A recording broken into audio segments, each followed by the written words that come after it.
Bonsoir, bienvenue, ravi de vous retrouver sur La Première. À la une de l'actualité ce soir, la vie bouleversée par l'ICE. On entendra le témoignage fort d'une consommatrice dépassée par son addiction.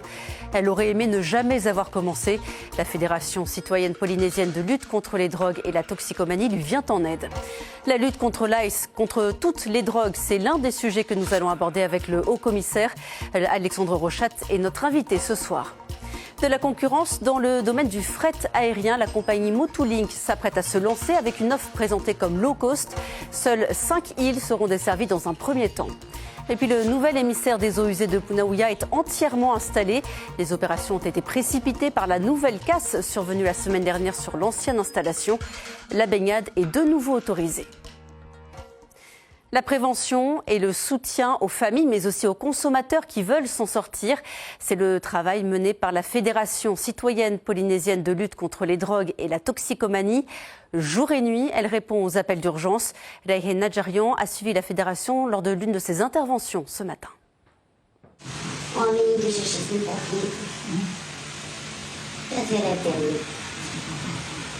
Cette fois-ci, c'est toi et lui. Tu restes pas ici. Une décision difficile, prise par une mère impuissante face à l'addiction de sa fille. À l'âge de 18 ans, celle qu'on appellera Sophie touche à l'ICE pour la première fois. Aujourd'hui âgée de 20 ans, elle ne peut plus s'en passer et son comportement est méconnaissable. Sa mère n'a eu d'autre choix que de l'interner. Depuis hier soir, elle pétait un câble, tout ça, et qu'elle s'est scarifiée, elle s'est tailladée le poignet et tout ça. Et là, avec toi, quand on est monté, elle me disait vraiment qu'elle entendait des voix, tout ça. Et puis c'est pour ça qu'on a appelé la PM de Punaouia et puis les pompiers justement pour prendre en compte sa situation. Et que là, il faut vraiment l'envoyer soigner. Mets-toi devant un miroir et dis-toi que tu es belle, que tu as un avenir radieux et que la réussite, elle est pour toi. C'est pas cette personne que tu vois devant le miroir.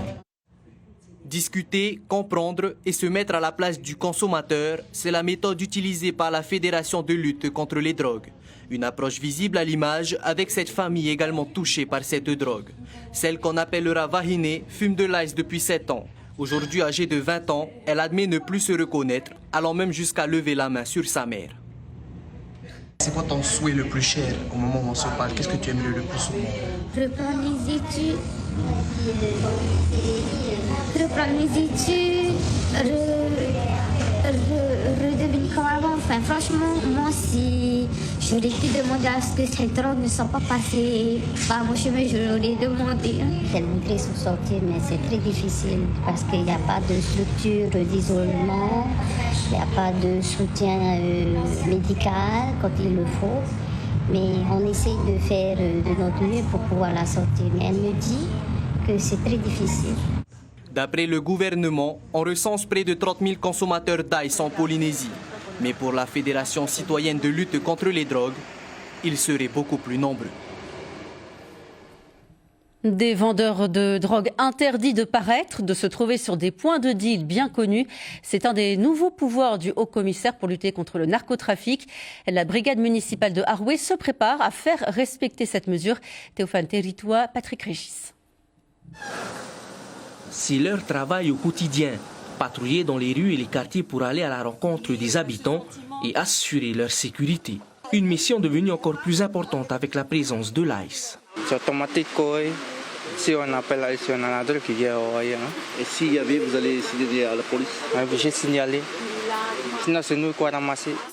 La brigade de police municipale d'Aroué compte 21 policiers municipaux répartis en 4 équipes. Des agents mobilisés 7 jours sur 7 et 24 heures sur 24. Dès demain, la police municipale d'Aroué pourrait être amenée à faire appliquer l'arrêté d'interdiction de paraître, pris par le haut-commissaire de la République Alexandre Rochat dans le cadre de la lutte contre les stupéfiants. Cette mesure interdit aux trafiquants de drogue de se rendre dans les lieux connus pour la vente de stupéfiants. Ça va être une surcharge parce que là, éventuellement, on sera plus centré à viser des lieux, des personnes. Et comment on va faciliter le process et comment la population, je pense que pour le moment, on ne pourra pas parler à la place de la population, c'est comment ils vont voir les choses dans ce dispositif. Une situation qui inquiète Vatina Din, chef de la police municipale d'Aroué. Selon elle, les moyens actuels ne sont pas suffisants. Il faudra détacher une équipe à cette mission-là et nous, aujourd'hui, on n'a pas les effectifs pour.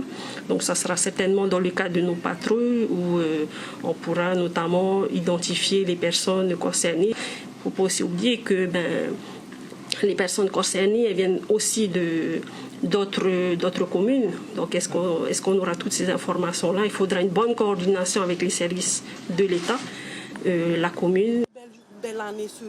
Les personnes qui ne respecteraient pas ces dispositions s'exposent à une amende de presque 450 000 francs et à 6 mois de prison. Et on en parle avec vous. Bonsoir, monsieur le haut-commissaire. Bonsoir. Merci d'être sur le plateau de la première. Vous êtes donc saisi d'une nouvelle disposition de la loi narcotrafic, avec donc cette interdiction de paraître. Est-ce qu'il y a déjà eu des contrôles sur des points de deal, des dealers interpellés ? Pas de dealers interpellés, mais on a pris 5 arrêtés j'ai signé 5 arrêtés d'interdiction de paraître. Donc ça concerne 5 personnes ? 5 personnes, à Farah et à Mahina. Et on est en train d'en étudier d'autres. Et pour répondre à la responsable de la police de Haroué, puisque c'est important, le travail c'est de la coordination. C'est pas seulement la police municipale qui va être chargée de ce travail de surveillance, c'est à Haroué la gendarmerie, à Farah la gendarmerie, mais quand ça sera à Papeete ou à Piré, ça sera la police nationale. Et donc le travail c'est de la coordination pour être sûr que les gens qui n'ont pas le droit de paraître sur les points de deal n'y soient pas. Donc il y a assez de moyens ? Oui, bien sûr. Elle avait l'air de s'inquiéter sur ce point. Elle avait l'air de s'inquiéter parce qu'elle imaginait que la police municipale serait la seule à le faire. Non, elle participera à ce travail avec les autres. La mesure est limitée dans le temps, c'est 1 mois, renouvelable une fois. Certains dealers aussi habitent sur place et quand c'est le cas, on ne peut pas leur interdire d'être sur ce point de deal qui est à côté de leur domicile. Donc quelle est l'efficacité de la mesure ? Alors, c'est valable effectivement 1 mois et renouvelable une fois, c'est la loi qui le prévoit puisque c'est une interdiction, donc ça veut dire que c'est une privation de liberté et donc c'est forcément limité par la loi. Pour les gens qui seraient domiciliés à proximité du point de deal, pas sur le point de deal mais à proximité, on aménage le parcours pour qu'ils puissent rentrer chez eux mais pas stagner ou rester sur le point de deal. C'est le cas d'ailleurs d'une des personnes que nous avons interdit de paraître. Autre levier, la fermeture temporaire d'établissements pour en finir avec le blanchiment. On l'a vu notamment avec des roulottes. Là aussi, ça fonctionne bien pour le moment ? Oui, ça fonctionne bien. L'objectif, c'est d'empêcher les gens d'utiliser l'argent qu'ils ont gagné de façon malhonnête. Sur le sujet de l'ICE, mais ça peut être aussi sur d'autres façons de gagner de l'argent malhonnête. Et donc, pour les empêcher de l'utiliser, on ferme les commerces qui sont alimentés par de l'argent malhonnête qu'ils ont obtenu. Et là, en l'occurrence, quand nous avons fermé le commerce à Papeete, c'était du trafic de drogue. Et on va continuer à le faire. On a d'autres projets de fermeture dans les jours et dans les semaines qui viennent.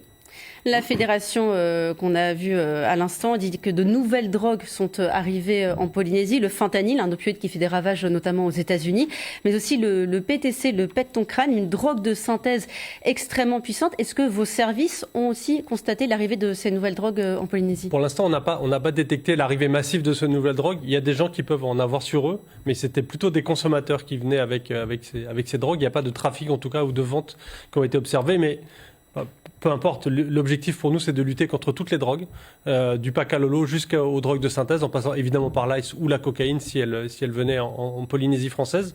L'objectif c'est d'empêcher la consommation et le trafic de tous les stupéfiants, et donc les contrôles qu'on met en place c'est pour toutes les drogues. Parce que ce qui inquiète notamment avec le PTC, c'est que c'est une drogue de synthèse qui se consomme en vapotant, donc qui est plus difficile à détecter. Est-ce que les services des douanes sont aptes, sont les services des douanes préparés ? de la police de l'air, des frontières et des gendarmes, oui, ils ont l'habitude de le faire. C'est une drogue qui existe en métropole et donc il y a des techniques qui sont en vigueur et qui sont efficaces. Vous savez, l'ice aussi est une drogue de synthèse. En fait, on trouve dans ce milieu criminel toute imagination possible pour inventer des produits qui sont plus déstructurants et plus destructeurs les uns que les autres. Alors il y a d'autres sujets évidemment qui nous intéressent pour cette année 2026. Concernant la sécurité routière, d'importants moyens ont été mobilisés pendant les fêtes. Il y a eu beaucoup de contrôles sur les routes. Il y a eu un décès le 25 décembre, un homme à scooter. Mais est-ce que vous estimez que cette opération d'envergure a porté ses fruits ? En fait, c'est très compliqué de dire que ça a porté ses fruits. Ça a porté ses fruits, oui, parce que les gens qui ont été contrôlés, qui étaient consommateurs d'alcool ou de stupéfiants ou qui conduisaient dans des conditions de sécurité qui étaient déplorables, eux ont été arrêtés et on les a empêchés d'aller plus loin. Donc oui, ça a été efficace. Maintenant, le travail de la lutte contre l'insécurité routière, sur les comportements sur la route, c'est un travail de tous les instants, à la fois en répression et en contrôle. Ce sont les contrôles dont vous avez parlé, mais aussi en prévention, pour apprendre les gestes qui sont ceux qui vont empêcher d'avoir un accident de la route. Il y a des nouvelles choses qui vont être mises en place cette année? Moi, j'aimerais beaucoup travailler avec tous les écoles notamment pour améliorer ce travail de prévention, puisque vous l'avez dit, le dernier décédé, c'était le dernier de cette année. On espère qu'il n'y en aura pas d'autres, puisqu'on est, comme vous savez, jusqu'à 30 jours après l'accident de la route. C'était en scooter, avec quelqu'un qui n'avait pas des instruments de protection qui permettaient de le sauver, et puis avec un comportement sur la route qui, l'enquête le confirmera, mais qui était déplorable. Et donc, il faut qu'on puisse travailler, et notamment envers les jeunes qui sont les premiers utilisateurs de scooters. La création d'un établissement public d'incendie et de secours doit être mise en œuvre cette année. Ça fait très très longtemps que c'est dans les tuyaux. Où est-ce que ça en est? Quel est l'objectif? L'objectif de l'établissement public d'incendie et de secours, c'est de coordonner les moyens de secours qui sont toujours de la compétence communale et qui resteront de la compétence communale demain. C'était une crainte des maires, de certains maires, en tout cas des grosses communes. C'est pour ça que je commence par le dire, parce que le commandement des opérations de secours sera toujours, quand ça sera dans une commune, par le maire, qui sera toujours responsable de ses moyens. Simplement, il y a besoin d'une coordination. Souvenez-vous, quand on est allé à Haïti, il n'y a pas très longtemps, on a eu besoin de coordonner l'action de plusieurs services d'incendie et de secours, de Pirée jusqu'à la presqu'île.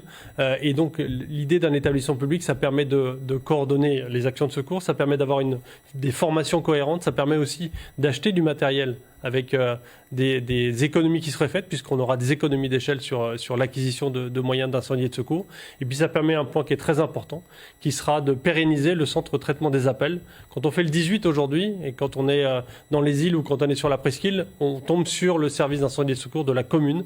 Demain, quand les pistes seront créées, on fera le 18 et on tombera sur un centre unique pour la Polynésie qui coordonnera l'ensemble des moyens de secours et qui sera en plus coordonné avec le SAMU, donc avec le 15, pour pouvoir déclencher les opérations de secours tout de suite. Concernant le budget de l'État, une loi spéciale a été votée à Paris en attendant le vote du budget. Quelles sont les conséquences pour nous ici en Polynésie française? Aujourd'hui, les conséquences pour la Polynésie ne sont pas décelables. Concrètement, la loi spéciale permet d'avoir tous les crédits de l'État qui permettent le fonctionnement. Les crédits sur la base de 2025. Exactement. Sur la base de 2025, sur le fonctionnement, il n'y a pas de nouvelle création d'emplois, il n'y a pas de nouvelle création d'investissement. Mais cette loi spéciale, elle va durer le temps que le budget soit adopté. Et le gouvernement est déjà à pied d'œuvre pour que les travaux parlementaires puissent reprendre. Et donc, on a évidemment bon espoir que le budget soit adopté très vite. Il y a beaucoup de changements en France ces derniers temps. Est-ce qu'il est prévu une visite de la nouvelle ministre des Outre-mer, Naïma Mouchou? Je ne peux pas vous le dire. Je pense que pendant les débats budgétaires, de toute façon, la place des ministres est plutôt à Paris. Mais c'est à elle, évidemment, de s'exprimer sur le sujet. Ensuite, on va rentrer dans une période d'élection, avec les élections municipales. Et vous savez qu'il y a une période de réserve pendant cette période. Donc voilà. Donc on verra en fonction de ce temps et de son cabinet. Une grève est en cours depuis 1 mois et demi à l'aviation civile. Est-ce qu'une issue à la crise est en vue? Moi, sur cette crise que je suis vraiment de façon très précise et très régulière avec le service d'aviation, le service de l'État de l'aviation civile, il y a des propositions qui ont été faites aux grévistes, représentants de la CGT, qui est le syndicat qui mène cette grève. Toutes ces propositions ont été refusées. Je trouve qu'en matière de dialogue social, c'est un peu dommage, puisqu'il y a des choses qui avancent et qui ont été proposées, et donc on continue. Et le service des propositions qui n'ont pas été validées par Paris? Si, bien sûr que si. Des propositions qui n'ont pas le été... passage en liste 5 La proposition, c'est pas de passer en liste 5, mais c'est d'avoir une mission flash qui vienne ici très vite pour déterminer les modalités pour passer ou pas en liste 5. Et donc, tant qu'on n'a pas ça, on ne peut pas décider comme ça si on va passer en liste 5. Et puis, il n'y a pas que la liste 5, il y a beaucoup d'autres revendications. Merci beaucoup, monsieur le haut-commissaire, d'être venu sur le plateau de la première ce soir. Une nouvelle compagnie s'apprête à faire son apparition dans le ciel polynésien. Motulink a obtenu sa licence et promet de bousculer le marché interinsulaire avec une offre dite low cost. La compagnie va se spécialiser dans le transport de fret. Tomateri Tepuruarei Teivaribé. La société Motulink Cargo s'apprête à prendre son envol. Elle veut surtout bousculer le marché interinsulaire. Positionnée sur un modèle dit low cost, la compagnie annonce vouloir proposer des tarifs inférieurs à ceux actuellement pratiqués. Une compagnie aérienne de fret, transport de marchandises, qui desservira dans un premier temps les îles de Raiatea, Bora Bora, Rangiroa, Nukuhiva et Tubuai. Un argument de poids dans un territoire où le coût du transport aérien reste un frein. Le nouvel opérateur se limite au transport de fret et espère pouvoir capter entre 15 à 20% de parts de marché dans un contexte de concurrence bien installé. La compagnie servira essentiellement au transport de marchandises de tout type, du général cargo comme des produits périssables, notamment les productions agricoles, les produits frais. On parle des laitages, on parle des fruits, des légumes. Aujourd'hui, ce sont des marchandises qui sont hyper prisées par les populations des îles. La licence accordée prévoit à terme la desserte de l'ensemble des 12 destinations de la zone de libre concurrence avec, pour commencer, 2 appareils ATR 72-600 de style cargo. La particularité de l'aménagement cargo, c'est que la soute de l'ATR est assimilable à un tube, et ce qui fait que les sièges ont été retirés, les coffres à bagages également, et ce qui fait qu'il y a de la volumétrie dans la cabine, les toilettes aussi ont été retirées. Reste désormais à savoir si le modèle low cost peut durablement s'adapter aux réalités géographiques et économiques de la Polynésie française. Et concernant Air Tahiti Nui, d'après nos confrères de Radio 1, le directeur général Philippe Marie est évincé. Il doit partir à la fin du mois, tout juste 1 an et demi après son arrivée. C'est la tradition désormais. Chaque année, le marché de Papeete ferme pendant quelques jours, le temps d'un grand nettoyage. Depuis le 1er janvier et jusqu'au 7, opération de désinsectisation, d'ératisation, nettoyage des structures métalliques et des sols, et également travaux de peinture. Le marché rouvre ce mercredi pour les vendeurs, pour qu'ils se réinstallent, et pour le public, réouverture jeudi aux horaires habituels. Ça fait partie d'une procédure normale, à savoir on prévoit un budget pour apporter des améliorations, ici des remises aux normes. Ça permet aussi aux commerçants qui aujourd'hui sont présents de faire des petits travaux aussi dans leurs locaux, tout au moins ceux de l'étage, et de faire leur inventaire. Vous l'avez peut-être constaté en ville, c'est le retour des gros navires de croisière. Le Costa Deliciosa a passé la journée à Papeete avec ses près de 2000 passagers et 900 membres d'équipage. Demain, ce sera le Riviera, quasiment 2000 personnes à bord. Et jeudi, le Vasco da Gama, 1350 personnes. La saison des paquebots de croisière va s'étendre jusqu'à fin avril. L'histoire se répète à Punaouia, mais cette fois la SEM Veitama veut croire que c'est la dernière casse sur l'émissaire des eaux usées. Après quelques jours d'interdiction, la baignade et les activités nautiques sont de nouveau autorisées et c'est désormais le nouvel émissaire qui est en place. Juan Potoru, Marcel Bono. Dans le lagon de Punaouia ce matin, il ne fallait pas chercher bien loin. Les baigneurs et les nageurs, beaucoup profitent de retrouver leur plan d'eau favori après 4 jours d'interdiction à la baignade. Je vais faire une petite plongée, regarder ce qu'il y a dans l'eau encore, profiter un peu des poissons. Quand tu regardes l'eau, tu es rassuré? Pour l'instant, oui, je peux me dire que c'est rassuré, oui. Ça va. Et vu qu'ils ont fait le travail, normalement, ça doit être possible, oui. C'est ton temps d'amour, hein? Allez, t'attends la sauter alors. Il fait chaud en ce moment, hein? Et puis on profite du soleil. Et ben là, c'est la pluie qui arrive, donc du coup, ouais. La qualité de l'eau, là, ce matin? Comme tu peux le constater, hein, toujours propre. Après, je ne sais pas où est-ce qu'il est en dessous. Pour faire face à la fuite des eaux usées survenue mardi soir dernier, la SEM Veitama n'a pas eu d'autre solution que de mettre en service plus tôt que prévu le nouvel émissaire. Un tronçon d'1,4 km capable d'absorber 1500 à 2000 m3 d'effluents par heure, une capacité largement supérieure à l'ancienne. Aujourd'hui, on peut dire quasiment à 100% que le nouvel émissaire fonctionne. Et malheureusement, on l'a fait un peu dans la précipitation. Mais il n'en est même pas moins qu'on peut, je pense, facilement crier victoire dans la mesure où, de façon définitive, l'ancien émissaire ne va plus nous casser les pieds. Ce qui reste à faire, ce sont des ancrages supplémentaires pour être sûr que dans les 5 ans, 10 ans, 20 ans à venir, on ne se retrouve pas avec une canalisation qui risquait de s'arracher. Les travaux engagés pour le réseau d'assainissement de Punaouia seront terminés dans 2 mois. Un chantier à 2 milliards de francs réalisé en un peu plus d'1 an. On arrive à la fin de ce journal dans lequel on a parlé de la lutte contre l'ice et toutes les drogues qui circulent en Polynésie. À Arouet, on l'a vu, la police municipale fait de la prévention dans les quartiers. Et pour les familles en détresse, la Fédération citoyenne polynésienne de lutte contre les drogues et la toxicomanie seront disponibles 24 heures sur 24. Et l'actualité continue sur notre site internet. À lire, la grève des médecins libéraux en France, un mouvement qui n'est pas suivi ici. Mais le syndicat des médecins libéraux de Didier Bondou réclame une revalorisation de la consultation à 4 000 francs. À suivre sur La Première, 2 épisodes de la série Dans de beaux draps et le film Le Grand Bluff. Merci de nous rester fidèles. Je vous souhaite de passer une excellente soirée. À demain.